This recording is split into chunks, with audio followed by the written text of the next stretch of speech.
बिस्मिल्लाहिर्रहमानिर्रहीम। अस्सलामुअलैकुम dear students. Chapter number 3 dynamics, lecture number 13। आज जो हम टॉपिक डिस्कस करने जा रहे हैं that is force and the momentum. हम देखेंगे कि बेटा इसके अंदर के फोर्स और मोमेंटम किस तरह आपस में रिलेट करते हैं। Consider a body of mass m moving with initial velocity vi। Consider करें हमारे पास एक बॉडी है मास m की जिसकी starting velocity initial velocity vi है। Let a force act on the body which produce an acceleration in it. क्या किया हमने उस बॉडी के ऊपर कोई फोर्स अप्लाई की जिसमें उसने उसके अंदर क्या प्रोड्यूस किया, एक्सेलरेशन, जिसकी वजह से this changes the velocity of the body, जिसकी वजह से बॉडी की वेलोसिटी क्या हो गई, चेंज हो गई। Let's say final velocity after time become vf, कुछ टाइम के बाद उसकी वेलोसिटी vf हो गई if P I and P F. बेटा आपको पता है मोमेंटम को हम पी के साथ जाहिर करते हैं। पी आई से मुराद इनिशियल और पी एफ से मुराद फाइनल। भी initial and final momentum of the body related to initial and final velocities respectively. Then आप क्या कर सकते हैं, मोमेंटम का फार्मूला आपको पता है, P is equal to M V होता है।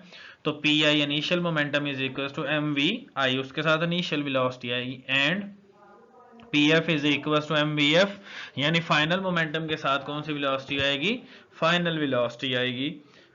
अगर हम चेंज इन मोमेंटम लिखना चाहें तो बेटा वो क्या होगा, final momentum minus initial momentum. आपको पता है हमेशा जो हम चेंज फाइंड करते हैं वो फाइनल वैल्यू में से हम इनिशियल वैल्यू को क्या करते हैं जी, माइनस करते हैं। तो P F minus P I is equal to M V F minus M V I, यानी final momentum P F minus P I. अब यहाँ पे this rate of change of momentum, rate of change of momentum क्या होगा बेटा, simply इसको time के साथ हम डिवाइड करेंगे लेफ्ट हैंड साइड और राइट हैंड साइड में। तो क्या आ जाएगा, P F minus P I divided by time is equal to M V F minus M V I divided by time. अब देखिए हम यहाँ से बेटा हम क्या कर सकते हैं, राइट हैंड साइड से मैथ्स कॉमन आ रहा है तो मैथ्स को हमने कॉमन निकाल लिया। Here m vf minus vi divided by time is rate of change of velocity is equal to acceleration. हमने एक्सेलरेशन वाले फार्मूले पढ़ा था कि ये बेटा आपके पास एक्सेलरेशन का फार्मूला एक्सेलरेशन वाले आर्टिकल में हमने पढ़ा था। तो बेटा हम क्या कर सकते हैं, P F minus P I is equal divided by T is equal to M वो वाला, और V F minus V I divided by T acceleration का फार्मूला, तो हम इसकी जगह क्या लिख लेंगे, एक्सेलरेशन लिख लेंगे। सिंस आपके पास according to Newton second law of motion, जैसा कि हमें Newton second law of motion के मुताबिक F is equal to M A, तो अब इक्वेशन जो है वो बन जाएगी कुछ यूं, P F minus P I divided by T is equal to M A था, तो एम ए की जगह क्या आ जाएगा, F आ जाएगा। इसको नाम दे दें इक्वेशन नंबर 1 का।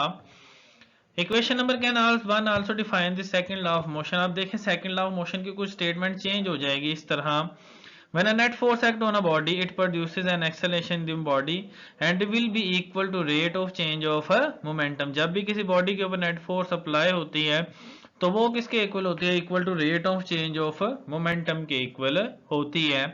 अब यहाँ पे जैसा कि हमें पता है कि एसआई यूनिट ऑफ मोमेंटम का न्यूटन सेकंड होता है, इस तरह बेटा इसका एक यूनिट किलोग्राम मीटर पर सेकंड भी होता है। तो आज के लेक्चर में हमने देखा कि किस तरह मोमेंटम और फोर्स एक दूसरे के साथ रिलेट कर रहे थे।